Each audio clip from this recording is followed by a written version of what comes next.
वहां भी उसने वही सिलसिला जारी रखा। और जब उसने गिन लिए कि 108 बार नाम ये ले चुके हैं, तब उसकी अंकसायनी बनी। अंकसायनी बनी और उसी रात में कयादू के गर्भ में प्रहलाद जी आए। लेकिन कब आए? जब 108 बार नाम ले लिया। मैंने 3 दिन से क्या कह रहा हूं, बहुओं से, बेटियों से क्या कह रहा हूं, गर्भ धारण एक संस्कार है, इसका एक पूरा साहित्य है कि गर्भ धारण उत्तम संतान की प्राप्ति हमारे घर में कैसे होगी, इसका पालन करो तो उत्तम संतान की प्राप्ति होगी। ये कर रही हैं हमारी बहन बेटियां, कर रही हैं फिल्मी गीत सुन करके और स्विट्जरलैंड में जाकर के, तो वो गर्भाधान संस्कार कैसे पूरा होगा? तो जब उसने देख लिया कि हाँ ये पूरे हो गए और बनी इसकी अंकसायनी, और प्रहलाद जी महाराज पेट में आ गए। सुबह हुई, यहां मैंने इशारा कर दिया, बहन बहुओं बेटियों कर दिया है ना, भगवान का नाम लेते लेते गर्भ धारण किया, इसलिए प्रहलाद जी पेट में आए। और मैंने अभी कहा कि प्रहलाद जी जितने भी भक्त भगवान के हुए हैं उनमें से सबसे श्रेष्ठ भक्त कहलाते हैं प्रहलाद जी, इतनी ऊंची भक्ति। तो ये तो सुबह नहा धो करके अपना चला गया।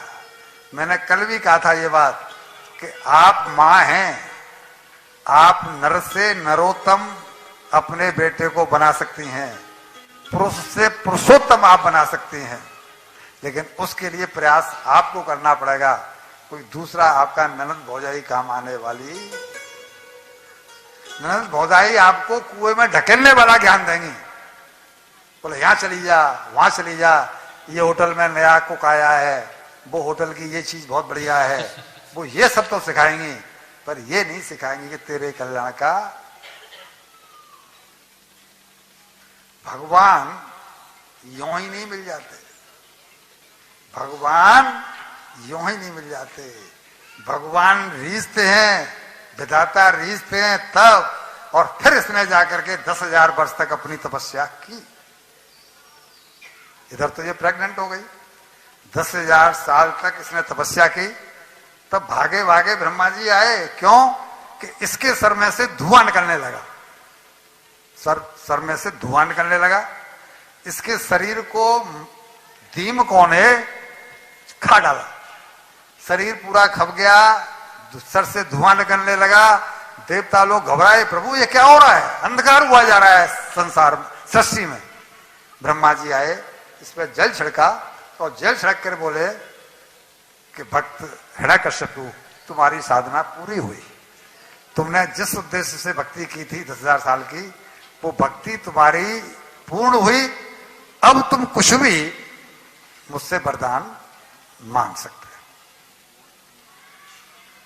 मैं जो कहना चाहता हूं वो ये कहना चाहता हूं कि दैत्य ने भी भक्ति की है। भगवान की भक्ति क्यों गर्ज पड़ी थी उसको?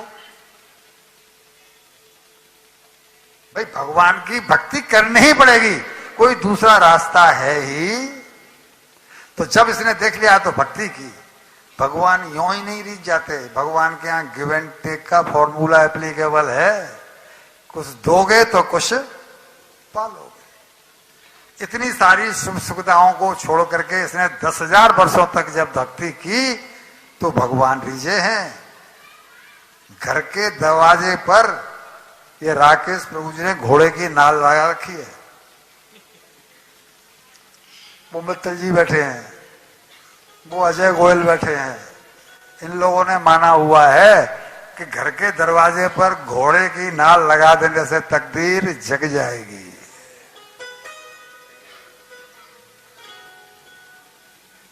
सुनने हैं ना दोनों? घर के दरवाजे पर घोड़े की नाल लगा देने से ही तकदीर नहीं जग जाती। तकदीर जगाने के लिए सुख सुविधाओं को छोड़कर इसकी तरह घोड़ा बन करके सत्कर्मों के पीछे दौड़ना पड़ता। जय हो बोल बांके बिहारी लाल की जय। राजा है त्रिलोकी में राज्य है। सुख सुविधाओं को छोड़ करके मंदराचल पर्वत 10,000 साल तक तपस्या की है। अगर नाल लगाने से ही सब कुछ मिल जाता तो सपरी नाल लगा लेते। ये गलत फहमियों को त्याग दो, करना पड़ेगा तब मिलेगा। जिनको पैसा कमाना है वो तो कुछ भी आकर के शिक्षा दे देंगे, उन्हें तो मिल ही जाएगा कुछ न कुछ।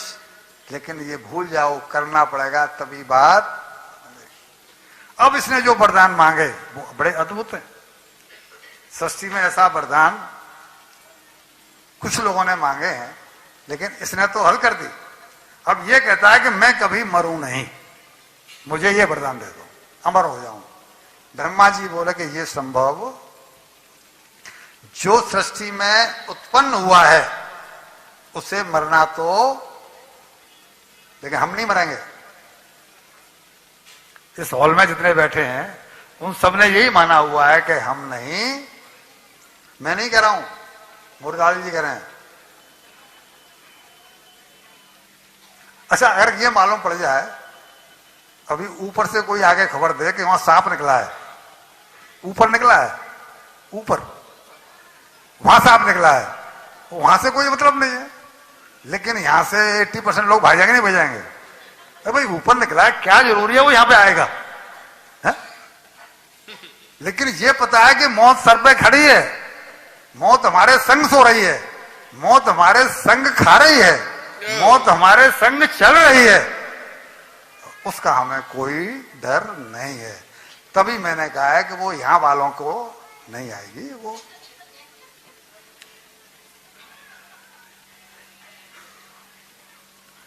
अब ये कहता है अच्छा चलो मरना पड़ेगा, लेकिन मैं दूसरे वरदान मांगू, पर हाँ इसके अलावा कुछ भी मांगे।